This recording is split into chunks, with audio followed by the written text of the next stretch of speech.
বলো তোমার সাংবাদিক এসে তোমার খবর নিচ্ছে। সাংবাদিক ভিডিও করবে না তো? এখন তুমি নাকি বলছো যে আমাকে হরিণ বানায় দাও, কেন হরিণ কেন বানাবে বলো? হরিণ হলে তোমাকে তো বাঘে খেয়ে ফেলবে।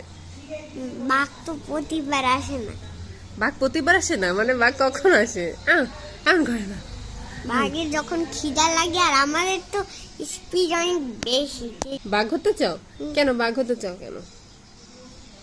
কারণ বাঘরা মুসলমানি করে না। তো তোমার কি হয়েছে দেখি? আরে এই কাইয়া পাইরো ও আরে আসতে এমন করে না। শোনো শোনো শোনো, না শোনো, এই যে এই তোমার মামারা, তারপর তোমার খালামণিরা সবাই এই ভিডিওটা দেখবে তো? ভিডিওটা দেখবে না? যে বলবে কি যে রাফানের কি হয়েছে, একটু সবাই জানতে চায় তো। এখন তুমি বলে দাও তোমার কি হয়েছে, কি হয়েছে তোমার? বলো কি হয়েছে বলো। এই সরো, আমার পুতু কাটছে। আরে তুমি কি ব্যথা পেয়েছিলে?